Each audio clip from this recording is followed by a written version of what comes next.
magic touch. Change the cable. Brilliant. So thanks for the introduction, I appreciate it. And good morning, everyone. And thanks for the opportunity to just share my story and just tell you a bit more about myself. And just pose to the audience, and I think to the bigger community that maybe should listen to this, the invitation just to show up where you are and just take part in this invitation to be part of the good life thing. So in terms of who I am, I think Wayne already touched on that. So I'm 25 years old. I currently live in Randburg, and I'll get to where I'm currently living. I think that's the big part of my story. But I think before I start with that, I just quickly want to give you a background of where I come from. So I come from the southern Free State, from a small town called Smith. It's close to Jagersfontein. You might have heard about Jagersfontein recently in the news for a bit of unfortunate circumstances and reasons. But I actually went to church in Jagersfontein, and my father grew up very close to Jagersfontein. So my dad's currently a farmer. He's the guy sitting on the tractor there on the picture. I've got two brothers. As you can see, the way my brother in the middle, who's Adrian, is dressed is how everyone in my community dresses on a daily basis. And I grew up and I was surrounded by farmers and people who live close to the earth. And I really enjoyed my time growing up. I went to an agricultural school, and with that, I mean, it's a great community to grow up in, but it's also not a very liberal or forward-thinking community. I'd say it's very conservative still. So I never really got exposure to thinking beyond like the current norms of society that we lived in. But while I grew up, so Scott told me this morning I'm not allowed to be humble. So I'll just tell it like it is. Like I was a bit of an overachiever from the start of school. Like I excelled in my schoolwork. I excelled in sports and stuff. And I eventually went on to be the top achiever in the Free State in my matric year, and went to study actuarial science and got my degree in cum laude and stuff like that. So I was pretty much set up for like a breeze going into my professional career. And while I grew up, I always had like this uneasy feeling that something's missing, that this idea that was presented to me as a good life, there was something hollow to it. I struggled to believe all of everything that was presented to me at that time. And I think in my late teens and when I started studying, these questions were quite apparent. And I never allowed those questions to become to numb, like to shift into the background, and let my like worldly ambitions dominate how I look at life. And I continued asking these difficult questions around why are we really here, and what does this Christianity thing really mean, and how should we as individuals who proclaim to be Christians, how should we really be living, not just as theologians or as like a dominee, but we as guys who are just going to be the normal participants in society. How do we really embody what we believe? And I was fortunate enough to be connected to the right people, because I continued asking these questions. And in my fourth year of varsity, so my final year in 2019, I became part of a community, and this was the Bloemfontein Echo community. So Echo is a bigger movement. I don't know if any of you have ever heard of it. So Echo is a youth development organization that really focuses on providing a safe place for vulnerable individuals, usually orphaned kids who move out of orphanages once they reach 18 and they become too old to continue living there. And me as a student and two other student leaders, we moved into a house, and so the two ladies here in the middle, that is Joyce and Naledi. So I lived with the two of them. They were like my two sisters while I stayed in Bloemfontein in my final year. And this guy is Tabu. He joined us a bit later on, but Tabu is part of the story for a bit longer, so I think I'll not tell too much about him now. So Joyce and Naledi basically came in. They both were in the same orphanage. And we just tackled this thing together. Nina was the other leader who also lived with me in the house, and then Angelo, I don't think Angelo is in one of these pictures, but Angelo was the other leader who basically lived with me there. And we just tried to figure out how we can can help these vulnerable kids to start building a successful and dignified life of their own. And I think in that time in Bloemfontein, I learned a bunch of very valuable lessons around how to build communities like this. I think the three big things I took away from that time was communities like this need a platform to engage with the bigger community, and we as a student community really didn't have that at the time. So we were really reliant just on the resilience and resourcefulness of students to keep this community going, which was tricky. I think the other big lesson that I learned in this time is that we shouldn't just manage the divides when we move into a house. So obviously there's big economic disparities when you live in a house like this. I mean, I come from my privileged background and now live with kids who really have nothing. And we struggle to break down the barriers that sat between us. And I think as I moved on into life and we started with our project here in Joburg, we found better ways to actually create platforms and to cross the divides that sit between people who come from different backgrounds. So we really learned a bunch of lessons. And I think in Bloemfontein, I struggled a lot because at that time my studies were really intense, and like there wasn't really a support base from the bigger community to really keep the house together and to provide the necessary resources to the kids to actually build on successful prospects for themselves. So at the end of my final year, I moved out of Bloemfontein and I was pretty tired. I was pretty it felt like we didn't really succeed in our ambitions for the house. And today, Joyce and Naledi both had a child. Joyce's boy is around 1.5 years now, and Naledi's boy was born around 3 or 4 weeks ago. But I still speak with them on a frequent basis, and I realized when I left there, it felt to me like we didn't succeed, but I realized life is much longer than just a year, and my involvement in the house was only brief, but I think believing in the impact that you can make while you are in a community is all that you can give now. You have to rely on the time that still needs to elapse for that person, for the people that you're involved in, to actually develop, with the resources and ideas and like support you've given them in the time you were actually involved. So yeah, they're actually doing pretty well, both of them now. They both have jobs. Their lives have stabled out, even though they had children a lot earlier than I think what would be recommended for them, but I think they're doing pretty well at this stage. Cool, so then from Bloemfontein I moved to Joburg, and I actually moved in with Jaco de Wit. So he's got a little cottage next to his house, and he's one of the pastors at Fontainebleau Gemeenskapskerk.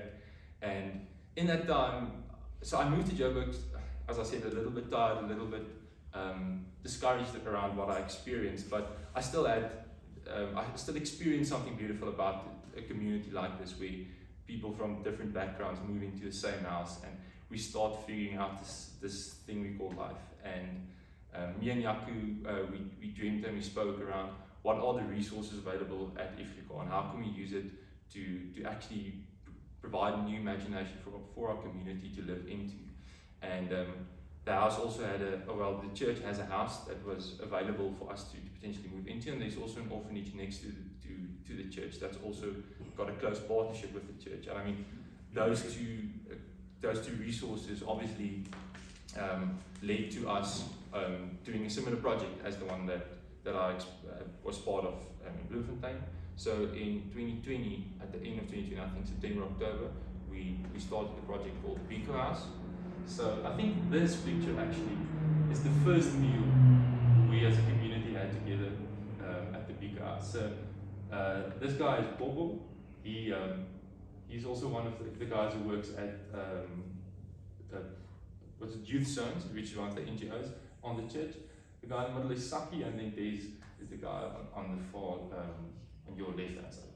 Cool, so we were a bunch, we moved in together, and we also tried to do something similar to what we did in Bloemfontein. I think with the knowledge that I had accumulated in Bloemfontein, we started to build a new type of culture in the house, and it was great how it just grew organically in the house. Like we really focused on having communal meals and sharing like a communal budget, so no one had to everyone basically contributed to the same budget. Everybody shared the same meals on a daily basis, and I think that really helped to break down those disparities that I experienced in Bloemfontein, which we struggled to bridge. So how it worked at Biko House, let me maybe just show you guys.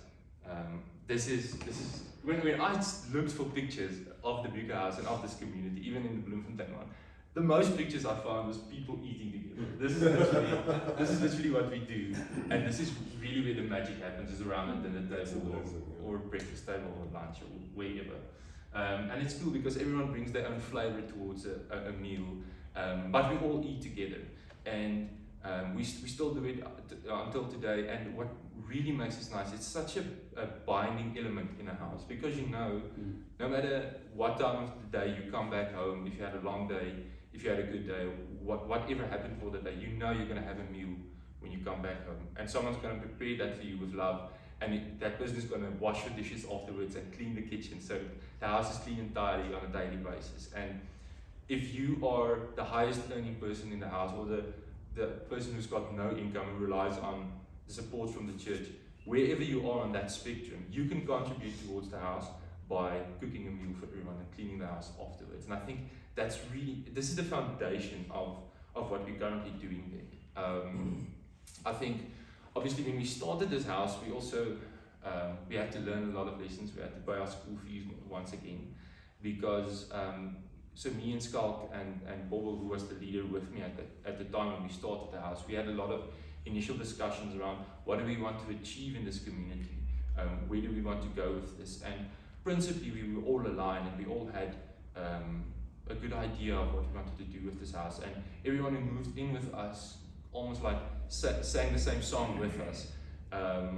But when push came to shove, and I think that's one of the brilliant things around living in a house like this, is you can articulate some sort of a principle, some sort of a dream, and try to align that and speak the language. But the moment you move into the house, you actually show what you really believe. A few months down the line, I usually say it's around 3 to 4 months, you really show what it is that you hold dear to your heart, and the way in which you act, and the way in which you live towards people in the house is really a confession of what you believe. So we had a bunch of young men who moved in with me, and I think like in February, so we moved in October, and then around February things started to unravel a bit. The guys really used their house as a platform to hide away from the harsh realities of life. They didn't take accountability of their own lives. Instead, they used the fact that they could live cheaply as a way to fund their drinking habits and their partying habits and stuff. And we had frequent arguments and conversations around this. But I think at that time, my biggest challenge was, I was this white Afrikaner guy who came from a privileged background, who's like everything's been going my way since I grew up, and I felt like at that stage I didn't have the right or the authority to keep these guys accountable who lived with me, because who am I to tell a guy what he's supposed to do and what he's not supposed to do? And eventually things unraveled to such an extent that we had like a physical fight in our house. Guys started beating each other. It was pretty bad, and I had to physically restrain guys and keep them apart, and we had a big disciplinary hearing afterwards. It wasn't fun. It really, really wasn't like like obviously afterwards everyone apologized and once again said how much they love each other and they bought into the principles of the house. And 2 months later it happened again. And so like I said, the fact that we live so closely to each other, that there's this amazing proximities, it really shows you what you believe. Even 2 or 3 times down of making the same mistake and confessing and asking for like making amends and asking to be apologized and stuff, you still can see what a guy believes. And it really unraveled to the extent that everyone just had to move out of the house. So we lost all our culture, we lost all the resources that we built up and the great things we did at that time. It was a challenge, but I think we recovered post that, and I think the school fees we paid off. So later on, a new leader joined us. Her name is Malebo, and she brings a bit of stability. She's a bit of an older woman, and we now have that feminine presence in the house, which was really great. And I mean, from there we rebuilt the thing, and we got new kids into the house, and now we're really thriving. I think we're doing pretty well, and the lessons we learned in that time, we're taking with us now. I think, like I mentioned, the big thing that I learned in that time is, because I'm immersing myself into this house, and I'm really participating wholeheartedly, and like in Afrikaans we say, pens and poetjies, I'm in this thing. I have the authority to keep a guy accountable, even though I come from a different background. And it's only because I'm immersing myself into this community to the fullest extent that I do have this authority. It's not because I'm standing on the sideline and pointing fingers. I'm also cleaning the toilet, I'm also cooking a meal and washing the floors. So that gives me that authority to speak up. So cool, that's a bit of the background of the house. I would love to tell you a few of the stories of the guys who actually live with us now. So these are the people that my paths have crossed with in the time that I've been living here. I think I want to start maybe with these two boys. They've already moved out. They moved in I think at the end of 2020, just before our big fights and stuff happened. They actually were very, very nice and sweet guys. I really appreciate them a lot. So this guy is Andrew, and this guy is Carl. So Andrew currently, he was one of the first guys from the Martha Street orphanage to move in with us, and he's currently working in Portugal. He got a great opportunity. I think Skalk actually met up with him while he was there, and he's doing very well for himself now. He grew a lot while he was in the house. He was my second roommate, so I shared rooms with him. My first roommate was this guy, Saki. He was also in Martha Street, and he works at the coffee shop at Ifrika now. But he just finished up his coaching diploma, so he's a sports coach, and he's building a career in that way. He's also working on a movie, as I understand now. So he's got a lot of things going on. Kyle is busy studying to become a draftsman, but yeah, a very, very cool guy. Like he works very hard, and just does his part every time. Like I think between the three of them, they didn't have great cooking skills when they moved into the house, so we really struggled. But I mean, it was cool. Like everybody chipped in and taught them different techniques and quick wins, even like just the basics, how to cook rice, how to make a little bit of a tomato relish and stuff like that. So they picked it up. Bobo, I also mentioned, he works at youth zones, but he's also starting to develop his own clothing brand. So that's actually these outfits that the guys are wearing is part of his brand called Push Up Zala. So pretty cool, and yeah, he's doing really well for himself now. One of his legs got amputated. He was in an accident, and the church actually sponsored a prosthetic for him, and I always encourage him to start like working up until the point where he can maybe run a marathon with me one day. That would be pretty cool. So I'm still working on him on that regard, but I think he's getting there, slowly but surely. Okay, cool. So maybe I'm gonna skip Henku first. I want to move to those two guys at the far left corner. That is Tsecho and Percy. So Tsecho ended up in the house by some hook or crook. I think Andrew actually helped him, and then he moved in with us. But this guy, both of them came from the street. They basically had no connections or resources. They just needed a roof over their head. And Percy got recommended to us by Trevor from Doorway to Dignity, which is an NGO who's also on Ifrika's premises. And he's now a barista at Naked Coffee in Sandton. He's doing very well for himself.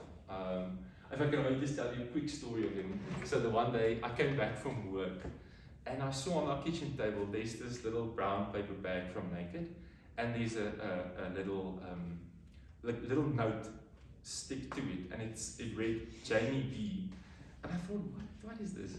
And I went to my room, and the next morning, very early before Percy went to work, I just heard a knock on my door, and Percy came in, but his eyes were just this big. And he told me, no, I have to tell you what happened yesterday. And so that was the weekend when the Springboks played at Ellis Park. And I'm a massive rugby supporter given my background. So I've told Percy everything about rugby. I would go sit in the kitchen when the Cheetahs are playing, and I'd put my screen on, and I would show them, listen, these are the guys, and I'd show Percy the World Cup highlights and stuff like that. So he knew the box by that time. And he said he was working the day, like it was the Thursday or the Friday.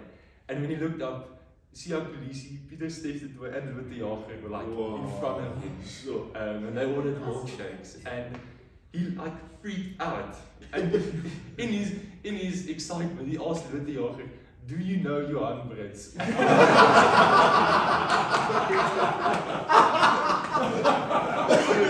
So Percy was just over the moon. And eventually he went to Lord and he asked him for an autograph. And Lord forgot my name, so he wrote Jamie B. So I've got an autograph from Lord the Johan, but not directed towards me. So yeah, that's just like, it really just tells of how when we get close to each other, we really like, we rub off on each other and we think of each other during the day. And when something like that happens, the first thing he thought was like, I should get an autograph for Johan because I know he loves these guys. So yeah, it was really probably one of the best stories I have of my time at Biko House. I think I want to tell the story of this guy. He, I think, is probably the biggest success story we've had at the Biko House so far. So Matthew was a drug addict for 7 years. He lived on the streets, and he really went through a tough time. And our bigger community, so the congregation actually started walking a journey with him in terms of recovery and going to rehab. And he bought into that, and for 2 years he went to rehab. And at the end of the 2 years, actually, when we just started the house, one of the guys in the community called Bruce, who's also an absolute champion, I would love if you could actually come and tell a few of his stories here one day. That would be pretty cool. He asked me, listen, we've got this guy, he needs a place to stay. He's actually a lot older than the actual profile of guys that we aim to work with. We're looking for guys ages 18 to like 23, 24. And Matthew was in his early 30s at that stage. And we were just a bunch of young men, so I told him, no, we're willing to take a chance. And like, I mean, you endorsed that he's been clean for 2 years and he's been doing well for himself. So Matthew moved in, started finding a job for himself here and there, and eventually got a solid job at a jewelry shop. And that was in 2020. And the beginning of this year, so just about over a year later, he moved out. He's got his own place now. He bought his own furniture, bought his own little car. He's even got a little cat. I always see him on Facebook, pictures of his cat and stuff. So he's doing very well for himself. And we actually frequently still see him. He comes up to visit us quite often. And he was really one of those solid guys who just comes from this really, really like challenging background. But when he moved into the house, he just brought stability, because he was one of the guys who had a type of authority that I don't have. Even though I immersed myself, I didn't have the challenges of coming from like a background that he did. And because he came into the house with that background and still championed everything, people really respected him in the house. And every time I speak of him, I really like have a fond memory of his contribution to the house. Okay, then these two guys, they moved in at the end of last year. So that's Henku. He was also at Martha Street, a really solid guy. He works at Land Rover Santa now. So if any one of you ever wants to buy a Land Rover, let me know. I can hook you up with someone. And then Clayton, he's currently working at a call center, also doing very well for himself. But I think he's got so much potential. I think he can do a lot of great things once the opportunity presents itself. I always just encourage him to stay patient, and the right opportunities will come his way. So Tabu is the other guy who actually moved with me from Bloemfontein. He was like the first brother I made in Biko in this community, like at Bloemfontein, and still today. Obviously, he was part of our more unpleasant experiences. So there was a period where he was not part of the community that much. But now it's going very well with him. I think he learned a bunch of important lessons in that time, which he took with him, and he's currently also building a proper career now. I actually spoke with him, it was his birthday this week, and I phoned him, and I'm not sure if he lives with him or if he's just friends with him, but it sounds like he's actually living at Liz Meyrings, who's a big Afrikaans actress. So I still have to figure out what the story is there, but he's doing very well, like in a nutshell. And this girl here is probably my favorite person on this picture. Her name is Pinky. She's like really, if I have to, if there's one person in this picture who I really consider as family, it's her. I met her back in 2017 when I came to Hilbra my first time. We did an outreach as part of our church did an outreach there, and I met her there for the first time.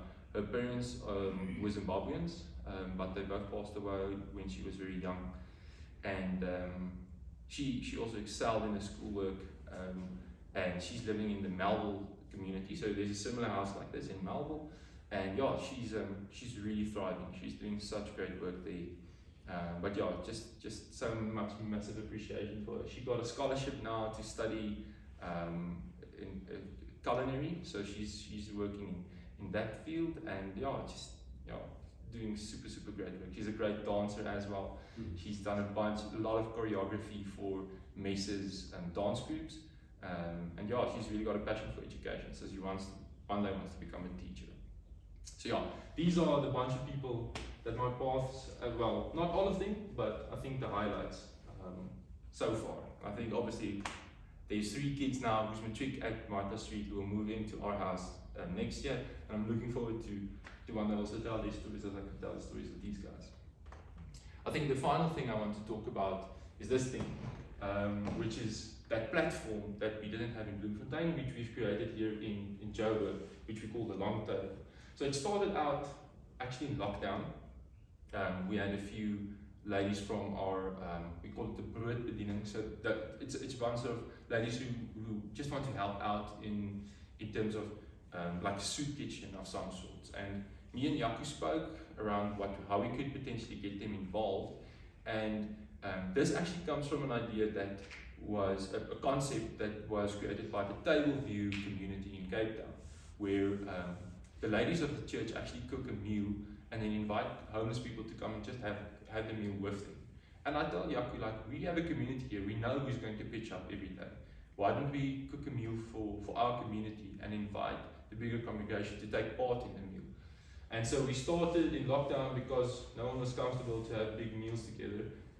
Every week, the ladies would just drop food off for us. So they would cook a meal and they would send it to us, drop it at the gate, and we would eat together. Sometimes they would obviously give us pizza, which was also nice.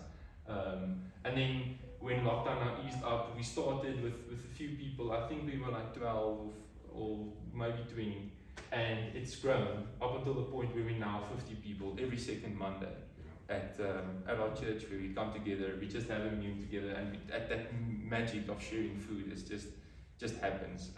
So it's the Biko house, it's the Martha Street orphanage, and it's the bigger congregation. And obviously the dream is to pull in guys from all around the community. There's a park next door where a bunch of homeless guys live, and actually Percy, who was a homeless guy, is very good friends with them. He would like to visit them on a frequent basis, and the idea is to invite them to come and join us. We actually want like our local chancellor to also come and have dinner, to come and meet the people who actually live in the neighborhood. So this is such a great platform just to break down the barriers between people and to develop a new imagination for what community actually could be.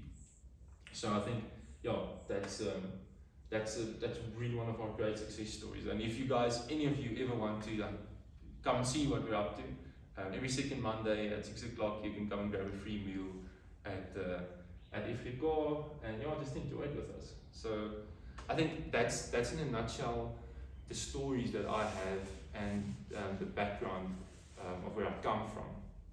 I think I maybe just want to touch on one other thing that I actually learned in my time at the Biko house and at Bloemfontein. I think the first thing is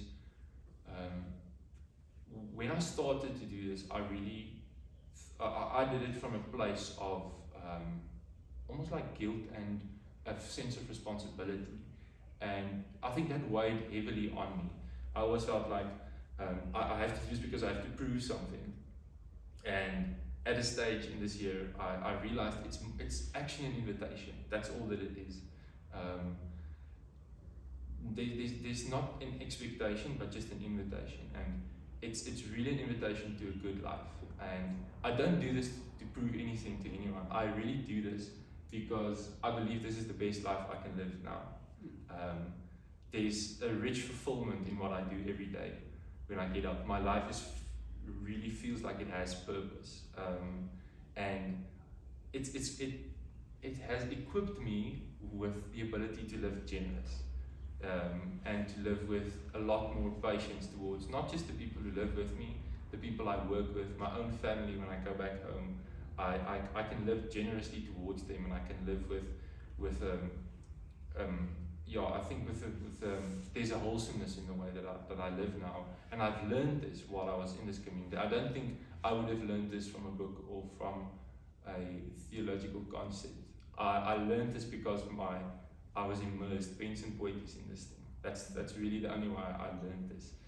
Obviously, the start of it was stories and the invitations that came through me through the Bible and through the books that I read. But I responded to them, and I did show up afterwards, and I kept showing up even after I moved out of Bloemfontein and I had some setbacks and I had some challenges. I still believe that there was something good that I experienced there. And really that's my invitation to all of you and anyone who's listening. We've got a community.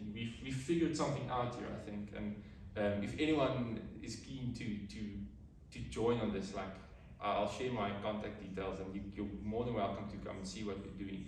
We need more young leaders to stand up and to say, but this is what we really believe. The good life that is being presented to us by the world, I think, there's something richer, there's something more and deeper that we can actually go experience if we respond to the invitation. So yeah, that's, I think, just what I wanted to share with you guys. Thank you for the time. I really appreciate it. Thank you. Yeah. Can I ask them to not do that now? Yeah. Just Sorry. 15 minutes or yeah, so let's hear some just responses or questions. Sure, this is very challenging. Yeah, what an amazing story. I mean, I just love the rugby story. It's like, that's your favourite story. Sure. Yeah, and I think like we as a community, we've laid this foundation now, but now we really want to understand how do we be a community and a family from here? How do we go and watch a rugby game together, or go and hike together, or go and watch a soccer game, or so like we actually just wanted one day to take a taxi and go grab a few quartas somewhere, and so we've got all of these ideas, and I think gradually as we live into it, these things will grow organically and become part of what we as a community do. But the fact that we show up every day, we eat together every day, that's really the foundation where we build the fabric of this. Yeah, and I've got a lot of deep Christian questions in terms of following Christ and how to get young people involved in the church. I think this is such a different story than how dominees and pastors would think to grow their youth involvement and how to attract the best youth to your church. So I've got deep questions, but first a simple question is, what is this doing to your career? Because I think, do you still have some exams? I know you obviously studying doesn't seem difficult for you, but what impact is this having on your career? So interestingly enough,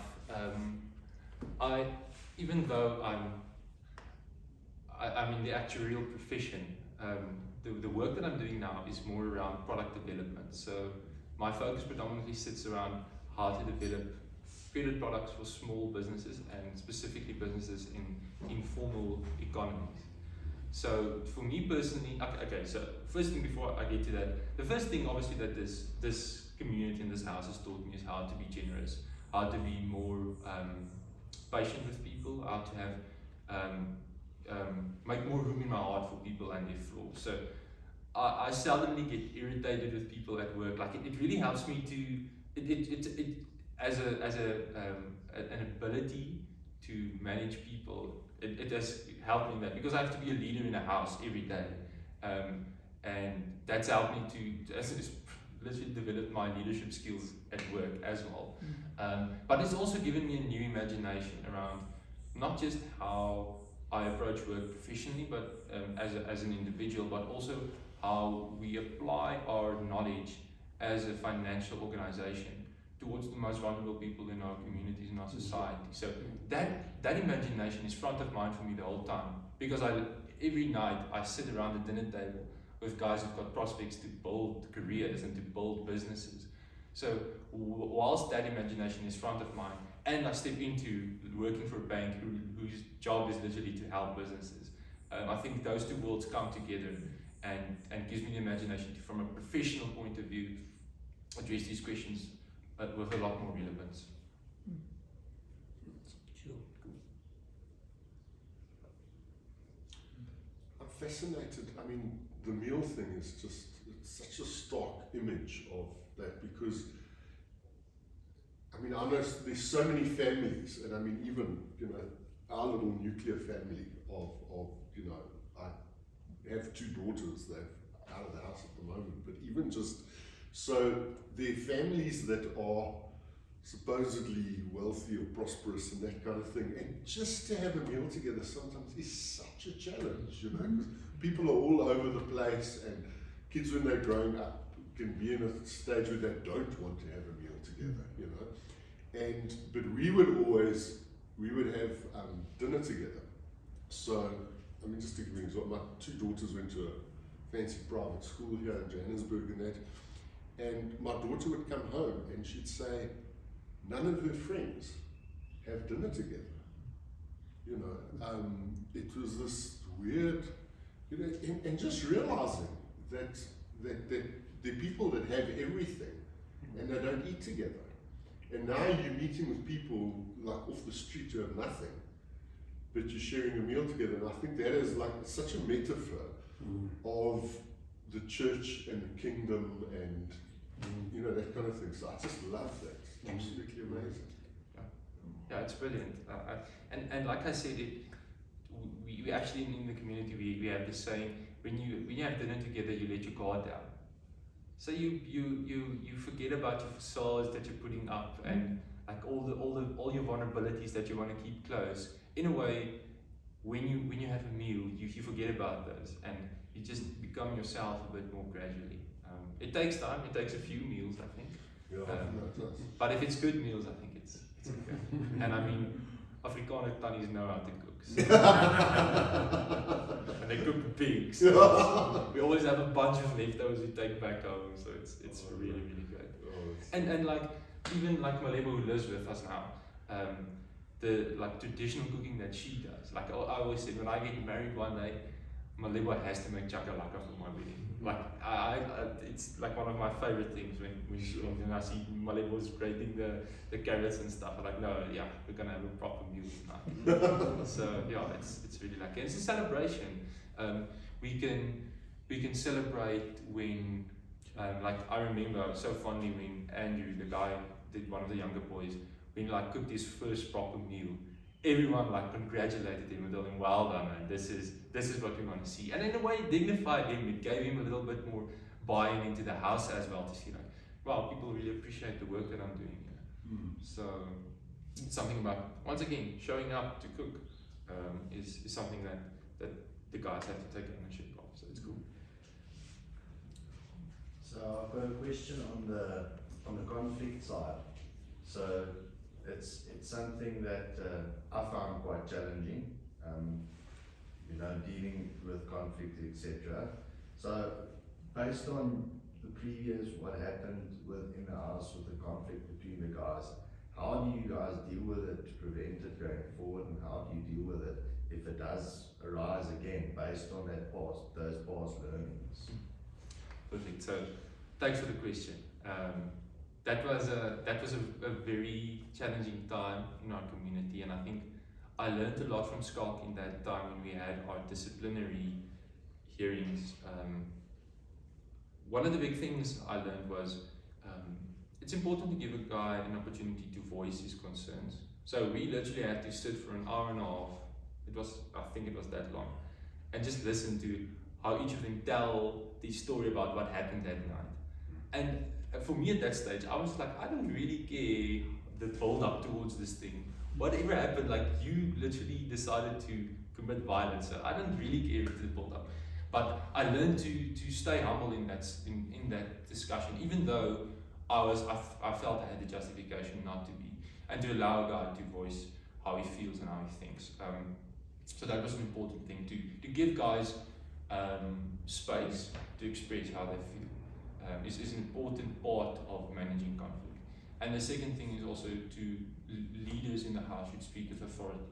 If you see something is wrong, you should be able to address it without any fear of like being judged or feeling that you're an asshole now. So I think that was the biggest thing. I was always afraid to not. I was, and I still have that challenge of wanting to be the nice guy. And I've learned like being the nice guy maybe might help a community, might help you in the short term, but for the community it could be detrimental. So standing up and making tough calls is what I've learned in the house. And once again, that helps me in my professional career as well, because I'm okay with making unpopular decisions, because when it really gets under your skin is in your house, and it's easier for me now to do that. So that's one of the lessons learned from the conflict. Thanks. And maybe if I can add, is Johan sharpened up the rules a lot after the first round. Like if you have to fall back to like what's the premise and when are you allowed to be kicked out, ne? Yes. You and they had to sign, and so you sharpened a bit of that preemptively. And also managing alcohol, I think, is a big part. Sorry, I'm just chipping in because I'm joining. So when you talk about standing up and being more strict and not just nice, that nitty-gritty and not skipping your prep for a meal can lead later to a fight. Yes. Ne? So Yes. I think Johan pulled everything with Malebo and the others, keeping everything a bit more tight. Ne? Yes. Yeah. And with that said, keeping everything more tight doesn't mean our house is a prison. Every guy can still come and go as he wants to, and I'm hard on the rules, not on the person. So if you want to go out over a weekend and go out and have a good time with your friends, that's fine. But if you have a cooking duty, let's say the Sunday, and you don't show up for that, then I will grind you. I'm not going to give you trouble if whatever you do when you're not at home. But you've got a certain responsibility towards this house. The first line of the Biko house rental contract says, this is not an ordinary house, and therefore these are not ordinary rules. When you step over this threshold, it's not about you anymore, just about you. It's about this community. And every time when someone slips up in a way, I just remind them of the first 3 lines. I don't even have to chat about the rules. I don't have to chat about alcohol usage or your cleaning or cooking duties. I just remind them about that first paragraph. I think that really just is the catch-all statement that keeps the community together. So what are the alcohol rules? So it's so that no one I can visit. Look, when you come for a ride in the Biko, you're allowed to bring a beer. But I mean, we're cognizant of the fact that we're working with vulnerable youth. And what I always tell the guys is, you might know how to handle your beer or whatever, but there's a vulnerable kid in here who doesn't know that. And if your behavior results in him making a bad decision that could ruin his life, I'm not willing to sit with that. So I'd much rather be more conservative on these rules in the house, knowing that we're looking after the kids and taking responsibility for their life, because their lives is really the most important thing here. It's not about your own comfort and making it lacquer for you. These kids have a life to build, and they have nothing to fall back on. If this thing doesn't work out for them, there's nowhere they can go. So we have to make sure that we create an optimal environment for them as much as we can. And if that means that I'm not allowed to drink in the house, that's a small price to pay. And if I have to make that unpopular decision for anyone else, it's also okay. So the big rule that actually caused a lot of controversy is to say there's no sleepovers are allowed. because you don't know. I can't know who's going to be brought into our house, and potentially what secondary effects could result of that. So it's a hard rule. I even have to tell some of my friends who come to Joburg, I have to tell them, sorry, you can't come and sleep over. You'll have to book an Airbnb or whatever. But it's okay. Once again, it's a small price to pay for the future of a bunch of amazing, wonderful kids. So. That sounds very wise though. I mean, What extremities do you encounter that will force you to kick out someone? Oh, so violence was one. Drug abuse. We actually, we've had a few instances of that. Well, not a few, actually just one. But that was an isolated incident. But definitely violence and drug abuse. I think prolonged negligence of your responsibilities. Yeah. If it really deteriorates to that extent. Luckily, that hasn't happened. And I think obviously we basically have a rule set of these are the non-negotiables. So if you get someone to sleep over with, and it's against the rules, you obviously get a warning, and we do the classic 3 warnings, and then we terminate the contract. So that's basically how we set that up. So if you give a person a chance, if you slip up, it's not going to be there you go, we're done with you. Apologies. And I think even with the likes of Bobo and Des and Tabo, who actually were involved in that fight, they're still part of the community now. They come to Langtafel, they come and have meals with us. So there was an amazing journey that they walked in terms of forgiveness and redeeming themselves. And I mean, that's the beauty of a community. There's so much grace that actually flows from that we can give to each other. And I think that's important. That's a really crucial part of what we want to embody. Thanks.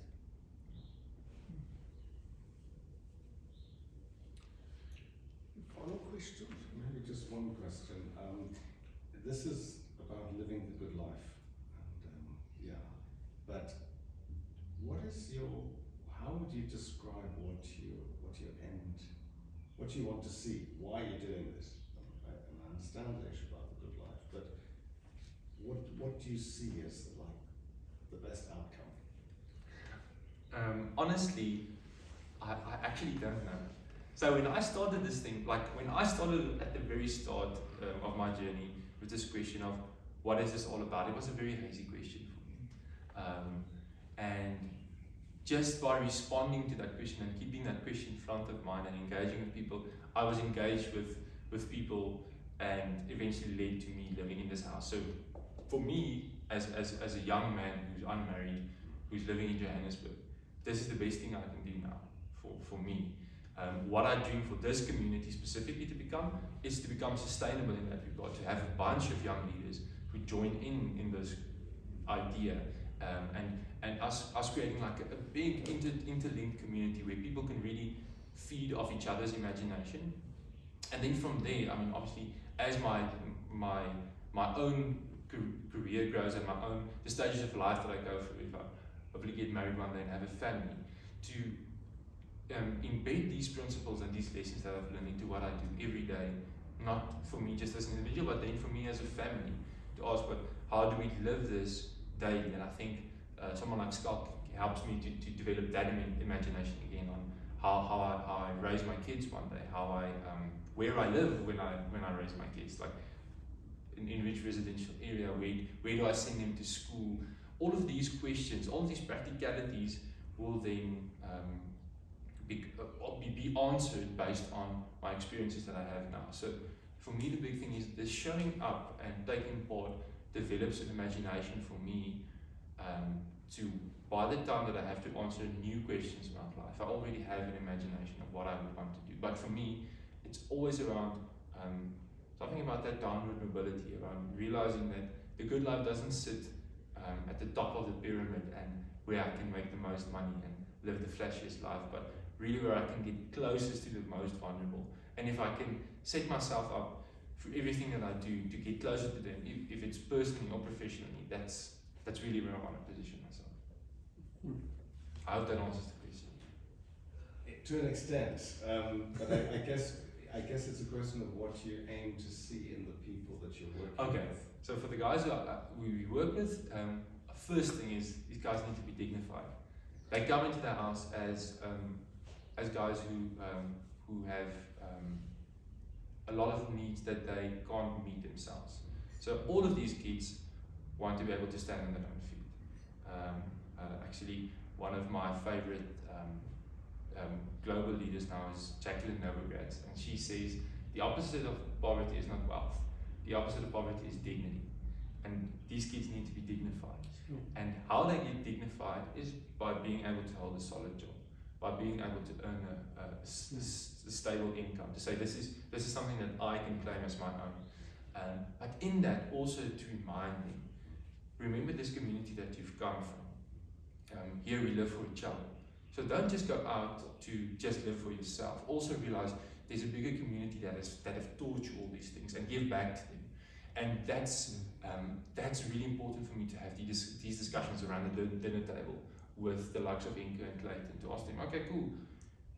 You all just want to get there one day, but what do you really want to achieve with that? And I think that's the softer type of mentoring skills that the kids need. So first things first is get these kids dignified, get them equipped, and then also while we do that, help them to also foster that imagination of giving back, of living their own downward mobility once they're actually in a space to do that. So I think that's the two big things for the kids. Sure. Johan, yeah, very, very challenging. Thank you so much for what you shared, and for getting up early and coming and sharing your story with us. So yeah, thank you very much. I'm sure many of you here have probably got his contact details on that, but some of us might need to just continue to hear how this goes, and just think of how we can sort of emulate some of what you're talking about. So, as I said, we're here on a regular basis, whether we are, here on the first and third Fridays and that. So, if there's any sort of the mailing list, if you'd like to know when, what the talks are, or we can invite you to my next, trying to get Timber to do a launch of his books here in a couple of weeks or so, and then definitely come visit us when Skulk talks again, because he always has something exciting, challenging to share. But you're welcome to hang around a little bit more, have another cup of tea or coffee, and thank you for coming, and thank you, Johan. Cool, thanks. Thanks, Johan.